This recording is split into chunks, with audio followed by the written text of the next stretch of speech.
Have you ever thought of leaving? Just throwing in the towel, calling it quits, packing your bags and going somewhere else, somewhere better, somewhere you're actually wanted? Have you ever felt weary of things as they are now, today? Do you hanker for a simpler life without the constant hassles and struggles?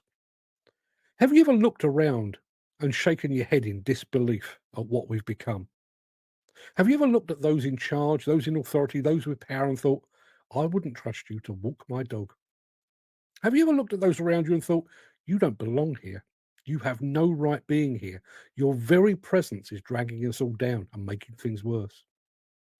I know it sounds like I'm talking about emigrating, leaving the UK for somewhere greener, somewhere life feels less heavy, but I need to clarify. When I asked about leaving, I meant quitting the demolition and construction industry. When I asked about those in charge, I didn't mean politicians, I meant the managers, the foremen, company owners. And when I questioned those who don't belong, I wasn't referring to migrants. I was talking about those people currently stealing a living on demolition and construction sites up and down the land. The ones who would really rather be somewhere, anywhere else. That have a plastic card that says they're competent, but they'll also have a skill set that proves otherwise. And if you've experienced any of those feelings, you're not alone. The demolition and construction industry is experiencing an exodus. While the nation limps forward towards an unattainable housing target and infrastructure promises that no one expects or intends to fulfill, more people are quitting the trade than ever.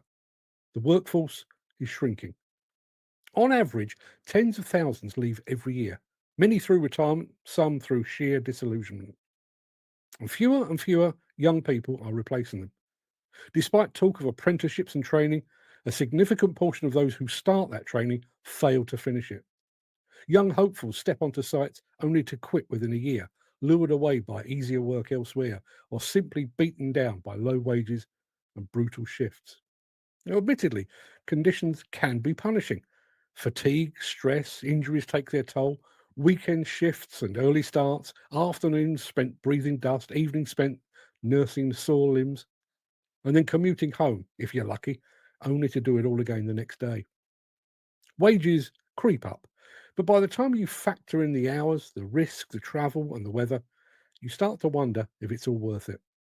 And pride in the work is chipped away by inconsistent standards, corners being cut, regulation goalposts constantly shifting, and managers insisting upon pointless rules and meaningless competence cards. And despite those cards, standards continue to fall. Walls aren't square, pipes are poorly fitted, and machines are constantly just seconds away from another accident. Yet those holding the cars have been allowed on the job, let loose to cause mayhem and hold-ups, while others clean up their mess. It's not overseas migration creating this exodus, it's internal. Individuals who once said they belonged, who once held promise, who once believed in demolition and construction, are quietly exiting. In fact, with the removal of grandfather rights on some competence cards, we have actually ushered some of our best, most knowledgeable, and most experienced workers towards the outdoor. Some seek easier trades, others exit the workforce altogether. The result is a skeleton industry propped up by a shrinking group of diehards that refuse to give in, and thousands of warm bodies, the seat warmers, that already have. Companies worry about a migration of skills to the south and to London, where high workloads and higher wages draw workers like a magnet. Yet the real leaks are the quiet departures from the industry itself. And when we talk about bringing in new blood, it often means foreign labour. That may patch the holes temporarily, but it doesn't fix a system where staff retention is poor, where training often fails to stick, and young entrants often quit before they even begin. And so the industry limps on. Unattainable as they are, the targets for new housing and infrastructure don't wait.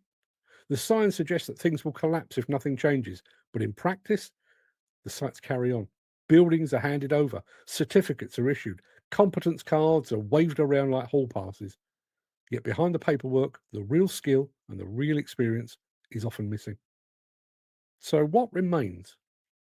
The immigration metaphor stands. People say they're leaving, but they're not boarding planes. They're walking off site. They're walking away from the trades. The real exodus isn't from Britain, it's from the industry. The sector is slowly losing its soul as those who had potential drop out, replaced by people who only half belong. And sooner or later, they will leave too. People are quitting demolition and construction in droves. And when someone says, I've had enough and I'm going, they mean they're done with early starts and constant pressure that are life in the modern demolition and construction world.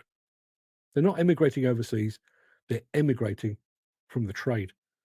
And while consecutive governments have vowed to stop small boats and illegal immigration, the emigration from the UK demolition and construction industry continues, unspoken, unchecked, and unabated.